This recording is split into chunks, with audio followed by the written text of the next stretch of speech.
السلام عليكم ورحمة الله تعالى وبركاته. الحمد لله رب العالمين، والصلاة والسلام على خاتم الأنبياء والمرسلين وأصحابه الطاهرين وكلهم أجمعين، أما بعد. أعوذ بالله من الشيطان الرجيم بفضل بسم الله الرحمن الرحيم. وإذا سألك عبادي عني فإني قريب. صدق الله المولانا العظيم. وقال النبي صلى الله عليه وسلم: من دعا لأخيه بظهر الغيب قال الملك المعقل به وَلَكَ مِثْلُ أو كما قال عليه الصلاة والسلام. அளவற்ற அருளாளனும் நிகரற்ற அன்புடையோனும் ஆகிய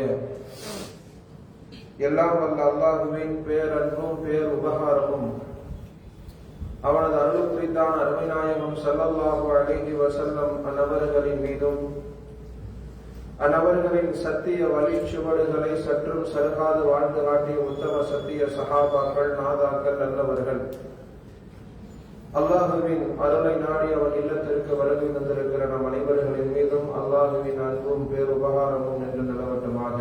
ஆமீன் யா ரப்பல் ஆலமீன். சங்கையான பெருமக்களே, இவ்வுலகத்தில் இபாதத்துகளில், இறை வணக்கங்களில் தலை சிறந்த வணக்கம் எது என்று பெருமானாரிடத்தில் கேட்ட பொழுது ஸல்லல்லாஹு அலைஹி வஸல்லம் சொல்லுகிறார்கள், இவ்வுலகத்தில் அனைத்து இபாதத்துகளுக்கும் மூளையாக, அனைத்து வணக்கங்களுக்கும் தலையாக இருக்கக்கூடிய ஒரு வணக்கம் என்றால் அது துஆ என்று ஸல்லல்லாஹு அலைஹி வஸல்லம் தெரியப்படுத்தினார்கள். வணக்கங்களில் இறைவன் விரும்பக்கூடிய விஷயங்களில் துஆ என்பது அத்துஆஉ முஹுல் இபாதா என்றார்கள் ஸல்லல்லாஹு அலைஹி வஸல்லம்.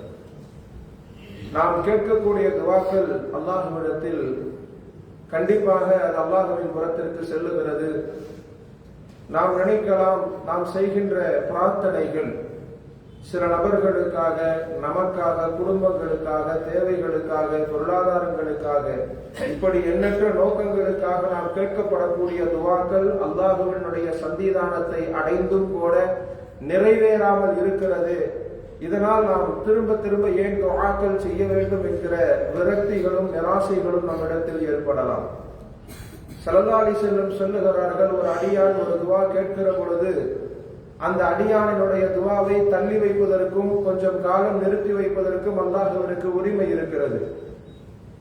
ஸல்லல்லாஹு அலைஹி வஸல்லம் ஒரு ஹதீஸ்ல சொல்றாங்க, தொடர்ந்து ஒரு அடியான் துஆ செய்து கொண்டிருக்கிறான். அந்த அடியான் துஆ செய்கிற பொழுதெல்லாம் ஹஜ்ரத் ஜிப்ரீல் அலைஹிஸ்ஸலாத்து வஸ்ஸலாம் அவர்களை பார்த்து இறைவனுடைய உத்தரவு இப்படி இருக்கும்: அக்ஹிரில் ஹாஜல் இபாதா, இந்த அடியானினுடைய தேவையை கொஞ்சம் நிறுத்தி வை என்பதாக இறைவன் சொல்லுவார். ஸல்லல்லாஹு அலைஹி வஸல்லம் சொல்லுகிறார்கள், மலக்குகள் கேட்பார்கள் அல்லாஹ்விடத்தில், யா அல்லாஹ், எதற்காக நீ நிறுத்தி வைக்கிறாய், காரணம் என்ன என்று வினவப்படுகிற பொழுது இறைவன் சொல்லுவான், அவனுடைய தேவைக்காக உருகி என்னிடத்தில் துஆக்கள், பிரார்த்தனைகள் செய்கிற பொழுது அதை நான் கேட்பதற்கும் அவன் பிரார்த்திப்பதையும் நான் ரசிக்கிறேன், அவன் குரலை கேட்பதற்கு நான் ரசிக்கிறேன். எனவே திரும்ப திரும்ப அவனுடைய அந்த வார்த்தைகள் இடத்தில் வர வேண்டும் என்பதற்காக நான் பிரார்த்திப்பதை நான் தொடரச் செய்கிறேன் என்பதாக அல்லாஹ் பேசுவான் என்கிற செய்தியை ஸல்லல்லாஹு அலைஹி வஸல்லம் சொல்லுகிறார்கள். தொடர்ச்சியாக சில பேரினுடைய அழுகைகளும் சில பேரினுடைய பிரார்த்தனைகளும் இறைவன் விரும்புகிறான். அவர்களுக்கான வெகுமதிகளை, தரஜாக்களை உயர்த்துகிறான். அதனால்தான் ஸல்லல்லாஹு அலைஹி வஸல்லம் சொல்லுகிற பொழுது சில அடியான்களின் மீது அல்லாஹ்வினுடைய கோபம் இருக்கும், சில அடியார்களின் மீது அல்லாஹ்வினுடைய பெரும் கோபங்கள் இருக்கும். அந்த கோபத்தின் பொழுது அந்த அடியான் அல்லாஹ்விடத்தில் துஆ செய்வான். ஸல்லல்லாஹு அலைஹி வஸல்லம் ஹதீஸ்ல சொல்றாங்க, அவன் முதல் முறை அல்லாஹ்விடத்தில் கேட்கிற பொழுது அல்லாஹ் அவனை விட்டு திரும்பிக் கொள்கிறான்.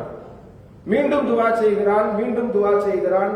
3 முறை துஆ செய்கிற பொழுதும் இறைவன் அவனை விட்டும் பார்வையை திருப்பிக் கொள்கிறான். 4வது முறை துஆ செய்கிற பொழுது மலக்குகளிடத்தில் இறைவன் இப்படி சொல்லுவான் என்பதாக ஸல்லல்லாஹு அலைஹி வஸல்லம் சொல்றாங்க, என்னதான் இவன் பாவங்களை செய்திருந்தாலும், எனக்கு கோபத்துக்குரிய நபராக இருந்தாலும், என்னை விட்டு வேறு ஒரு இறைவன் அவனுக்கு இல்லை என்பதை புரிந்து கொண்டு என்னிடத்தில் மீண்டும் மீண்டும் கேட்கிறான், எனவே அவனுடைய தேவையை நான் நிறைவு செய்கிறேன் என்பதாக இறைவன் சொல்லுவான். சங்கையான பெருமக்களை, சமயங்களில் நாம் செய்கின்ற பிரார்த்தனைகள், துவாக்கள் நமக்கு நேர இருக்கக்கூடிய தொந்தரவுகள், முசீபத்துகளை நீக்கி வைக்கிறது என்றார்கள் ஸல்லல்லாஹு அலைஹி வஸல்லம். ஆயிஷா ரலியல்லாஹு சொல்றாங்க, இந்த உலகத்திலிருந்து ஒரு மனிதன் துவா செய்கிற பொழுது அது வானை நோக்கி நகருகிறது. ஒரு பிரார்த்தனை செய்கின்ற பொழுது அந்த பிரார்த்தனை வானை நோக்கி உயர்கிறது. அவனுக்காக இறைவன் புறத்திலிருந்து நியமிக்கப்பட்டிருக்கிற முசீபத்துகள் வானிலிருந்து இறங்குகிறது. இங்கு உயர்கிற துவாக்களும் அங்கு இறங்குகிற முசீபத்துகளும் இரண்டும் ஒன்றோடு ஒன்று சந்தித்துக் கொள்கிறது.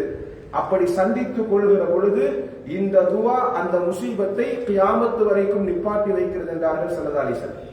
சமயங்கள்ல நாம் சாலைகளில் செல்லுகிற பொழுது, பாதைகளில் போகிற பொழுது நமக்கு முன்னால் இருப்பவர்கள் விபத்தில் இறந்திருக்கலாம், அவர்கள் விபத்தில் காயமாகி இருக்கலாம். ஏன், நமக்கு நேர இருக்கக்கூடிய ஒரு விஷயம் முன்னால் இருக்கக்கூடிய ஒருவருக்கு நிகழ்ந்திருக்கலாம், அல்லது நம்மை விட்டும் அது நீங்கி இருக்கலாம். இதெல்லாம் துவாக்கள், நாம் செய்கின்ற துவாக்களுடைய பிரதிபலிப்பு, பிறர் நமக்காக செய்கின்ற துவாக்களுடைய பிரதிபலிப்பு. நம்மிடத்தில் ஏற்பட இருக்கக்கூடிய முசீபத்துகள் கொஞ்சம் தள்ள வைக்கப்படுகிறது என்பதாக பெருமானாருடைய ஹதீசுகள் இதற்கு சான்றாக மாறுகிறது. சங்கையான பெருமக்களே, நம்மிடத்தில் இருக்கக்கூடிய மிகப்பெரிய ஆயுதம் துவாக்களாக இருக்கிறது. நாம் நினைக்கலாம், பிறருக்காக நாம் செய்கின்ற துவாக்கள் என்ன செய்யும்? ஸல்லல்லாஹு அலைஹி வஸல்லம் சொன்னாங்க, இதா மன் தஆலி அஹீஹி, ஒருவன் இன்னொரு சகோதரனுக்கு அவனுக்கு மறைவாக இருக்கிற நேரத்தில், பில்லஹ்ரில் கைபி, அவனுக்கு பின்னால் அவன் பார்க்காத புறத்திலிருந்து ஒரு அடியானுக்கு, ஒரு சகோதரனுக்கு இன்னொரு அடியான் துவா செய்கிற பொழுது அல்லாஹு தஆலா அல் முஅக்கலு பிஹி, அவனுக்கென்று ஒரு மலக்கை நியமிக்கிறான். அந்த வழக்கினுடைய வேலை என்னவென்று ஸல்லல்லாஹு அலைஹி வஸல்லம் சொல்லுகிற பொழுது, பிறருக்காக, முகம் தெரியாத நபருக்காக நாம் செய்கின்ற பிரார்த்தனைகளுடைய விளைவு என்னன்னு சொன்னா, அவர்களுக்காக நாம் என்ன துவா செய்கிறோமோ அந்த துவாவை ஏற்றுக்கொண்டது மட்டுமல்லாமல் இவனுக்காக அதே போன்று நலன் வேண்டும் என்பதை காலமெல்லாம் அந்த மலக்கு கேட்பதற்கு அல்லாஹ் ஒரு மலக்கை நியமிக்கிறான் என்கின்ற அந்த செய்தியை ஸல்லல்லாஹு அலைஹி வஸல்லம் சொல்றாங்க. சங்கையான பெருமக்கள், இந்த துவா என்கின்ற இந்த பிரார்த்தனை பிறருக்காக செய்கின்ற பொழுது அதற்கென்று ஒரு தனி வெகுமதிகள் இருக்கிறது. ஸல்லல்லாஹு அலைஹி வஸல்லம் ஒரு சஹாபி வந்து கேட்டார், யார் சொல்ல, எப்படி துவா செய்யணும்? கைஃப அஸ்அலு இன்தல்லாஹ், அல்லாஹ்விடத்தில் நான் எப்படி துவாக்களை கேட்க வேண்டும்? ஸல்லல்லாஹு அலைஹி வஸல்லம் சொன்னாங்க, கையை எண்ணிக்கொண்டே சொன்னார்கள், நீ அல்லாஹ்விடத்தில் துவா செய்கின்ற பொழுது அல்லாஹும்ம ஃபிர்லி, என் பாவங்களை மன்னி என்று துவா செய். வஆஃபினி, என் உடலுக்கு ஆரோக்கியத்தை கொடு என்று துவா செய். வர்சுக்னி, எனக்கு உணவுகளை தா என்று துவா செய். நான்காவது ஸல்லல்லாஹு அலைஹி வஸல்லம் சொல்லுகின்ற பொழுது வரஹம்னி, எனக்கு இரக்கம் காட்டு என்பதாக இந்த 4 விஷயங்களை கைகளை எண்ணிக்கொண்டு பெருமானார் ஸல்லல்லாஹு அலைஹி வஸல்லம் சொல்லிட்டு சொன்னாங்க, ஒவ்வொரு துவாக்களிலும் இந்த 4 விஷயங்களை நீ சேர்த்துக் கொண்டால் உலகத்திலும் மறுமையிலும் நீ அடைய வேண்டிய பாக்கியத்தை அடைந்து விடுவாய் என்றார்கள் ஸல்லல்லாஹு அலைஹி வஸல்லம். துவாக்களுக்கு என்று ஒரு தனி சிறப்பு இருக்கிறது. நாம் சமயங்களில் சில துவாக்களை செய்கிறோம், அது நமக்கு அடையாத பொழுது விரக்தியாகிறோம், அல்லாஹ்விடத்தில் புலம்புகிறோம், அது நமக்கு கிடைக்கவில்லை என்பதாக வெதும்புகிறோம், வெம்புகிறோம். உண்மையில் சொல்ல போனால் அல்லாஹ்விடத்தில் துவாக்கள் எப்படி இருக்க வேண்டும் என்றால் ஒரு உரையாடலை போன்று இருக்க வேண்டும் என்றார்கள் ஸல்லல்லாஹு அலைஹி வஸல்லம். உரிமையாக கேட்க வேண்டும். ஒரு மனிதனுடைய துவா எப்படி இருக்க வேண்டும் என்றால் இறைவனுக்கும் நமக்கும் ஒரு உரிமையோடு கேட்கக்கூடிய அந்த பாணியில் அந்த துவா அமைய வேண்டும் என்றார்கள் ஸல்லல்லாஹு அலைஹி வஸல்லம். ஹஜ்ரத் மூஸா அலைஹிஸ்ஸலாத்து வஸ்ஸலாம் அவர்கள் செய்தியை பெருமானார் சொல்லி காண்பிக்கிற பொழுது, மூஸா அலைஹிஸ்ஸலாத்து வஸ்ஸலாம் அவர்கள் காலத்தில் மரணித்த ஒருவரை அல்லாஹு தஆலா இன்ன மின் அவுலியா அல்லாஹி, என்னுடைய நேசர்களிலிருந்து ஒரு நேசர் இறந்து விட்டார், மூசாவே நீ சென்று அவருக்கு கஃன் தஃன் இட்டு நீ அடக்கம் செய் என்பதாக இறைவன் உத்தரவிட்டார். மூஸா அலைஹிஸ்ஸலாத்து வஸ்ஸலாம் அவர்களுக்கு இன்னொரு செய்தி அல்லாஹ் சொன்னான், இந்த செயல்களில் இந்த கஃன் தஃன் இட்டு நீ தொலை வைத்து அடக்கக்கூடிய அந்த அடியாரினுடைய ஜனாசாவில் யாரெல்லாம் கலந்து கொள்கிறார்களோ அவர்களுடைய அனைத்து பாவங்களையும் நான் மன்னிக்கிறேன் என்பதாக சொல் என்பதாக மூஸா அலைஹிஸ்ஸலாத்து வஸ்ஸலாம் அவர்களுக்கு இறைவன் சொன்னார்.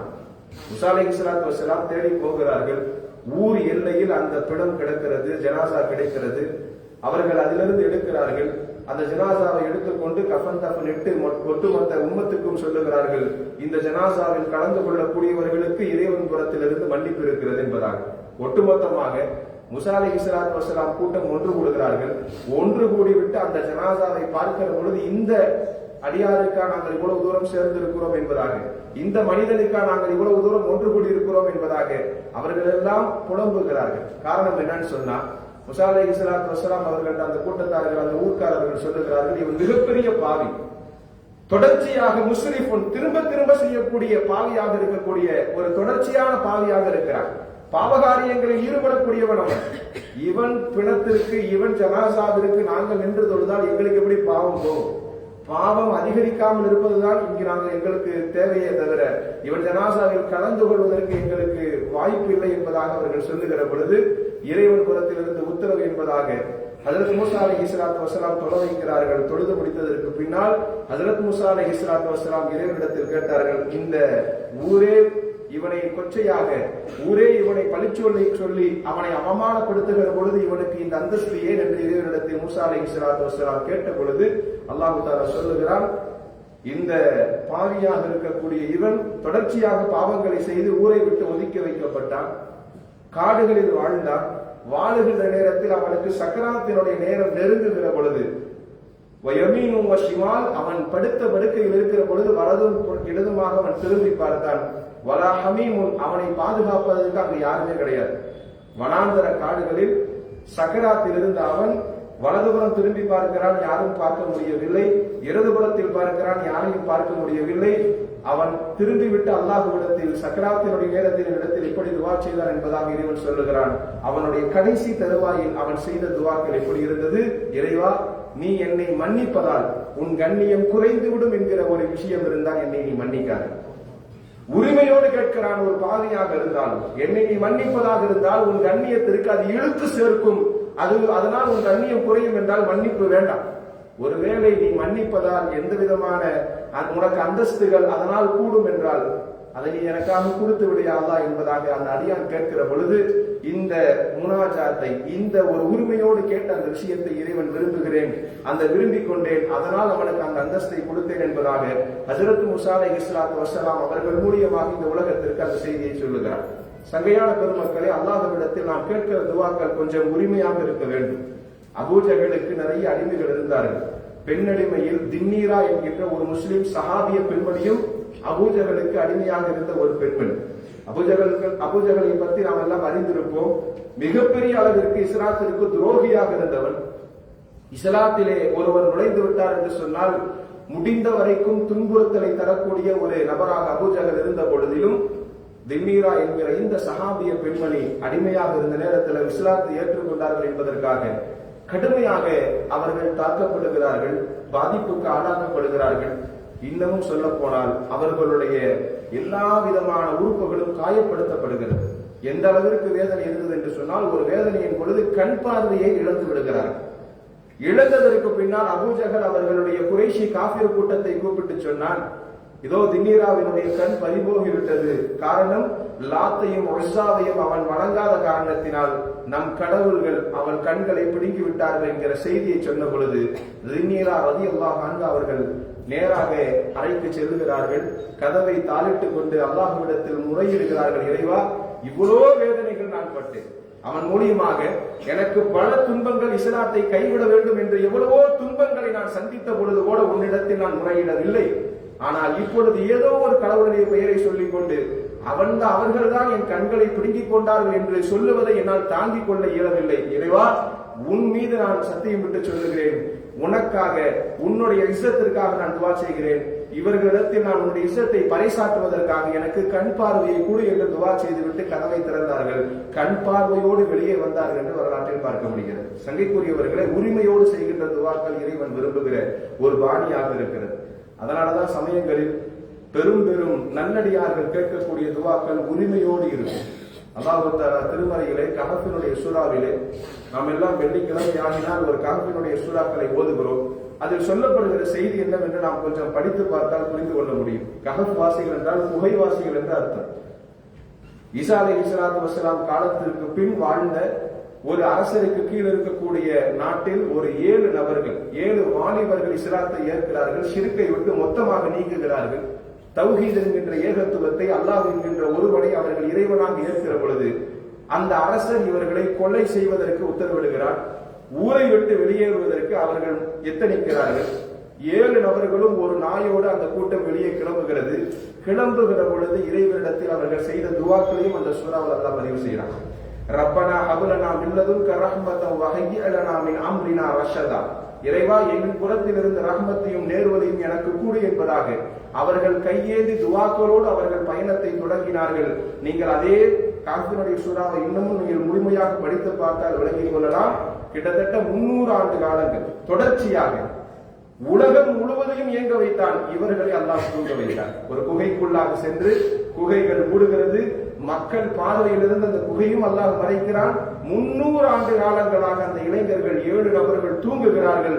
300 ஆண்டுகளுக்கு பின் எழும்புகிறார்கள், வாழுகிறார்கள் என்கின்ற வரலாற்றையும் இறைவன் சொல்லுகிறான் என்று சொன்னால், துவாக்கள் அவர்கள் உரிமையோடு கேட்கிற பொழுது அல்லாஹ்வின் புறத்தில் இருந்து அது இப்படியாக மாறுகிறது.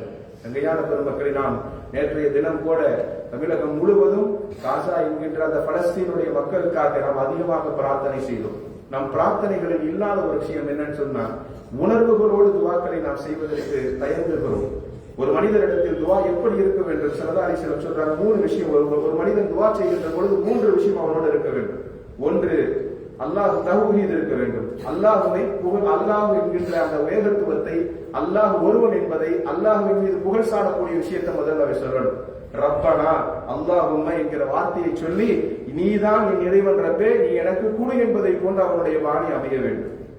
இரண்டாவது, அத்தக்சீர், நம்மை குறைத்துக் கொள்ள வேண்டும். அல்லாஹ்விடத்தில் நம்ம பெருமையாக காமிக்க கூடாது. என்னதான் நாம் துவாக்களில் பிறருக்காக செய்வதாக இருந்தாலும், நாம் என்னதான் மிகப்பெரிய அந்தஸ்தோடு இருந்தாலும் கூட அல்லாஹுவின் புறத்தில் நம்மை காண்பிக்கிற பொழுது தக்சீர் என்று அந்த வார்த்தையை ஸல்லல்லாஹு அலைஹி வஸல்லம் சொல்றாங்க. சிறுமைப்படுத்திக் கொள்ள வேண்டும். அல்லாஹ்விடத்தில் நம்மை சிறுமைப்படுத்தினால் மட்டும்தான் அல்லாஹ் நம் துவாக்களை அங்கீகரிக்க முன் வருகிறான். நீங்க நபிமார்களுடைய துவாக்களை குர்ஆன்ல பாருங்க. ஆதம் அலைஹிஸ்ஸலாத்து வஸ்ஸலாம் பாவம் செய்த பொழுது அவர்களுடைய அந்த தவறுகளுக்காக அவர்கள் கேட்ட துவாக்கள், ரப்பனா ஸலம்னா அன்ஃபுஸனா, இறைவா, நாங்கள் எங்களுக்கே அநியாயம் அளித்துக் கொண்டோம், எங்கள் பாவங்களை மன்னி என்று ஆதம் அலைஹிஸ்ஸலாத்து வஸ்ஸலாம் அவர்கள் தொட்டு அத்தனை நபிமார்களும் கேட்ட துவாக்களை இப்படித்தான் இருந்தது. எனவேதான் அந்த துவாக்கள் அங்கீகரிப்பதற்கு காரணம் அமைந்தது. இரண்டாவது தக்சீர். மூன்றாவது இஸ்திக்ஃபார். எல்லா துவாக்களையும் கண்டிப்பாக பாவ மன்னிப்போடு சேர்ந்திருக்கும்.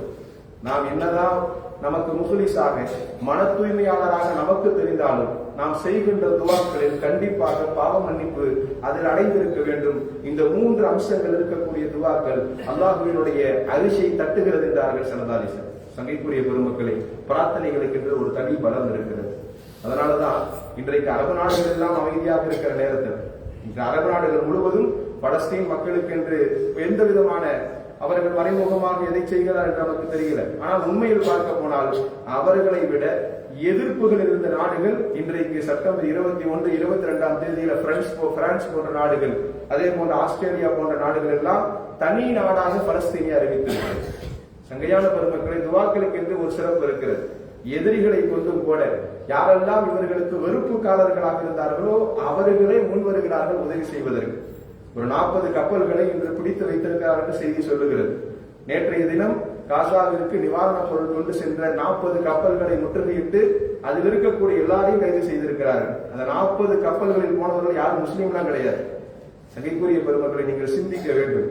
அவர்களுக்கு தெரியும் இந்த கப்பல் பயணம் நமக்கு இறப்பை கூட தரலாம், கைது மட்டுமல்ல, இஸ்ரேலிய அரசாங்கம் நடத்துகின்ற கொடூர தாக்குதலில் நமக்கு இறப்பும் ஏற்படலாம் என்று நினைத்திருந்தாலும் கூட இறைவன் மறுபுறத்தில் இருந்து அவர்களுக்கு உதவியை கொடுக்கிறார். துவாக்கள் அங்கீகரிக்கப்படுகிற பொழுது, ஒரு உண்மையான இஹ்லாஸான முஃமினுடைய துவாக்கள் தொடர்ச்சியாக செய்யப்படுகிற பொழுது கண்டிப்பாக அந்த துவாக்களுடைய வெளிப்பாடு இப்படியாக மாறுகிறது என்பதை கண்கூடாக பார்க்கிறோம். இந்த மாதத்திலும் கூட ரபியுல் ஆஹிருடைய மாதமாக இருக்கிறது. கௌசுல் ஆலம் என்று சொல்லக்கூடிய முஹையத்தீன் அப்துல் காதிர் ஜீலான் ரஹ்மத்துல்லாஹி அலைஹி அவர்களுடைய மாதம் என்பதாக நம் ஊர்களில் மிகப்பெரிய அளவிற்கு அதற்கான ஏற்பாடுகளும் அதற்கான சிறப்புகளையும் நாம் பேசுகிறோம். இந்த மாதத்தில் அவங்களை பற்றி ஒரு செய்தியை சொல்ல வேண்டும் என்றால், இதே பலஸ்தீனுக்காக, இதே ஷாம் தேசத்தில் இருக்கக்கூடிய மஸ்ஜிதுல் அக்ஸாவிற்காக அவர்களும் போராடி இருக்கிறார். உண்மையில சொல்ல போனா அப்பாசியாக்களுடைய அரசர்கள் ஒரு அரசர் இருந்தார். அவர் ஆட்சி செய்கின்ற பொழுது முஸ்லிம்களுக்கு எந்த விதமான பிரயோஜனமும் இல்லை. முஸ்லிம்கள் நிலங்களை பறிகொடுத்துக் கொண்டே இருந்தார். பாதுகாக்கக்கூடிய எந்த விதமான திராணியும் அந்த அரசரிடத்தில் இல்லை. அந்த காலத்துலதான் ஹஜ்ரத் முஹையத்தீன் அப்துல் காதிர் ஜீலான் ரஹ்மத்துல்லாஹி அவர்கள் பிறந்த அந்த காலங்கள். அந்த நேரத்தில் இருக்கக்கூடிய கிறிஸ்துவர்கள் சிலுவை யுத்தம் என்று சொல்லக்கூடிய அந்த யுத்தத்தின் மூலியமாக பல இஸ்லாமிய நாடுகளை கைப்பற்றினார்கள். மஸ்ஜித் அல்-அக்ஸாவையும் கைப்பற்றினார்கள். 90 ஆண்டு காலங்கள் கிறிஸ்தவர்களிடத்தில் அந்த மஸ்ஜித் அல்-அக்ஸா இடம்பெற்றிருந்தது. தொடர்ச்சியாக 90 ஆண்டு காலங்கள் இடம்பெற்றிருந்த அந்த மஸ்ஜித் அல்-அக்ஸாவை இந்த முஹையத்தீன் அப்துல் காதிர் ஜீலானி மக்களுக்கு பிரசங்கங்களின் மூலியமாக அதை வெளிப்படுத்த அந்த நாட்டினுடைய அரசருக்கு அதை செய்ய தெரியல. முஹையத்தீன் அப்துல் காதிர் ஜீலானி தான் ரஹ்மத்துல்லாஹி அலைஹி அவர்களுடைய பிரசங்கத்தின் காரணமாக பலவிதமான மக்கள் அங்கு ஒன்று திரளுகிறார்கள். அதற்கு உறுதுணையாக எகிப்தினுடைய அன்றைய அரசராக இருந்த சலாஹுத்தீன் அய்யூபி இவருடைய பிரச்சாரத்தில் அவரும் இடம் பெறுகிறார். இவர் ஒரு படையை திரட்டி கொண்டு போராட செல்லுகிறார். அந்த போராட்டத்தில் அந்த போர்களத்தில் ஹஜ்ரத் முஹையத்தீன் அப்துல் காதிர் ஜீலானியுடைய மகன்களும் இடம்பெற்றிருந்தார் என்று வரலாறு சொல்லுகிறது. அப்துல் அஜீஸ் என்கின்ற முதல் மகனும் அதே போன்று அனஸ் என்கின்ற இரண்டாவது மகனும் இருவரும் அந்த போர்க்களத்தில் கலந்து கொண்டார்கள் என்பதாக வரலாறுகள் சொல்லுகிறது என்று சொன்னால், ஹஜ்ரத் முஹையத்தீன் அப்துல் காதிர் ஜீலானியுடைய 20 ஆண்டு கால மறைவுக்கு பின்னால் சலாஹுத்தீன் அய்யூபியால் மீண்டும் அந்த மஸ்ஜித் அல்-அக்ஸா முஸ்லிம்கள் வசம் கைவிடப்பட்டது என்பதை நாம் புரிந்து கொள்ள முடிகிறது. ஒரு தலைமைத்துவம் இன்றைய காலத்தில் நமக்கு கண்டிப்பாக தேவை. மீண்டும் இஸ்லாமிய ஆட்சிகளின் மூலியமாக அந்த மஸ்ஜித் அல்-அக்ஸா நம் கைவசம் வர வேண்டும் என்றால் ஒரு சரியான தலைமையை அல்லாஹ் நமக்கு தர வேண்டும் என்பதை நம்மால் விளங்கிக் கொள்ள முடிகிறது. உதவி என்பது அல்லாஹ்வின் புறத்திலிருந்து எப்பொழுதும் கிடைக்கும். நாம் துவாக்களை செய்து கொண்டே இருக்க வேண்டும். பிரார்த்தனைகள் தொடர்ச்சியாக இருக்கிற பொழுதுதான், நாம் செய்கின்ற துவாக்கள் தொடர்ச்சியாக இருக்கிற பொழுதுதான் கண்டிப்பாக நாம் கேட்கக்கூடிய ஒவ்வொரு விஷயங்களையும் அல்லாஹ் செவிமடிக்கிறான். அதற்கான எல்லா விதமான விடயங்களையும் அல்லாஹ் நமக்கு தருகிறான் என்பதை நம்மால் விளங்கிக் கொள்ள முடிகிறது. சுகையான பெருமக்களே, அப்படிப்பட்ட துவாக்களையும் பிரார்த்தனைகளையும் நாம் ஒவ்வொரு தொழுகையிலும் நமக்காக மட்டும் அல்ல, இங்கு இருக்கக்கூடிய பாடுபடக்கூடிய சகோதரர்களுக்காக, இஸ்லாமிய சொந்தங்களுக்காக அனுதினமும் நாம் துவா செய்ய கடமைப்பட்டிருக்கிறோம். அந்த துவாக்களின் மூலியமாக அவர்களுக்கான வெளிப்பாடும் பிரதிபலிப்பும் அல்லாஹ்வின் புறத்திலிருந்து உதவியும் கண்டிப்பாக கிடைக்கும். ஸல்லல்லாஹு அலைஹி வஸல்லம் திருமறையுடைய வசனத்தை சொல்லி காண்பிப்பார்கள். வைதா ஸஅலக இபாதி, என் அடியார்கள் உங்களிடத்தில் கேட்டால், நான் எங்கு இருக்கிறேன் என்பதாக இறைவனை பார்த்து கேட்டால் நீங்கள் சொல்லுங்கள், வைதா ஸஅலக இபாதி அன்னி ஃபஇன்னி கரீப், உங்கள் அருகில் இருக்கிறேன், உங்களுக்கு பக்கத்தில் இருக்கிறேன் என்கிற செய்தியை சொல்லுங்கள் என்பதாக திருமறையினுடைய வசனத்தை ஸல்லல்லாஹு அலைஹி வஸல்லம் ஓதி காண்பித்து சஹாபிகளுக்கு உரை நிகழ்த்துவார்கள். சங்கைக்குரிய பெருமக்கள், அதுபோன்று நாமும் எல்லா துவாக்களிலும் அல்லாஹ்வை முன்னிறுத்தி உணர்வு பூர்வமாக நாம் செய்யக்கூடிய ஒவ்வொரு பிரார்த்தனைகளுக்கும் அல்லாஹ்வின் புறத்திலிருந்து ஒரு தெளிவான பதிலும் தெளிவான அதற்கான கூலிகளும் கிடைக்கும். இன்னொரு சமயம் ஸல்லல்லாஹு அலைஹி வஸல்லம் சொல்லுவாங்க, சில அடியார்களுக்கு அல்லாஹ் இந்த உலகத்தில் அந்த துவாக்களுக்கான பிரதிபலனை கொடுக்க மாட்டார். கொடுக்காததற்கு பதிலாக மறுமையில் அவனுக்கு அதை நன்மையாக இறைவன் மாற்றி வைத்திருப்பான். அந்த அடியான் அல்லாஹ்விடத்தில் கேட்பான், எதற்கு இந்த நன்மை என்னிடத்தில் வந்தது என்று கேட்கிற பொழுது, நீ உலகத்தில் செய்த துவாக்களை நான் அங்கீகரிக்காமல் இல்லை, அதை நான் தாமதித்து அதை கொடுக்காமல் வைத்திருந்தேன், அதற்கு பகரமாக உனக்கு இப்பொழுது நான் சொர்க்கத்தில் நன்மையை தருகிறேன் என்று இறைவன் சொல்லுகிற பொழுது அந்த அடியான் இப்படி சொல்லுவான் என்பதாக ஸல்லல்லாஹு அலைஹி வஸல்லம் சொல்லுவாங்க. அந்த அடியான் சொல்லுவான், நான் இந்த உலகத்தில் செய்த எல்லா துவாக்களும் ஏற்றுக்கொள்ளாமல் இருந்திருந்தால் எனக்கு நன்றாக இருக்குமே, நன்மைகள் நிரம்ப கிடைத்திருக்குமே என்று அந்த அடியான் சொல்லுவான் என்கிற செய்தியும் ஸல்லல்லாஹு அலைஹி வஸல்லம் பதிவு செய்கிறார்கள். சங்கைக்குரிய பெருமக்களே, தொடர்ச்சியாக பிரார்த்தனைகள் என்பது நமக்காக மட்டுமல்லாமல், குடும்பங்களுக்காக மட்டுமல்லாமல், பிற சகோதரர்களுக்காக நாம் கேட்பதற்கு கடமைப்பட்டிருக்கிறோம். கண்டிப்பாக அதனுடைய வெளிப்பாடு அல்லாஹ்வின் புறத்திலிருந்து வெற்றியாகவும் அதற்கான வாய்ப்புகளாகவும் அது மாறும். அல்லாஹ் அது போன்ற சந்தர்ப்பங்களை நம் அனைவர்களுக்கும் தந்தரல் புரிவானாக. வாக்குறுதி ஆனா அனைவரும் அல்ஹம்துலில்லாஹி ரப்பில் ஆலமீன். அஸ்ஸலாமு அலைக்கும் வரஹ்மத்துல்லாஹி தஆலா வபரகாத்துஹு.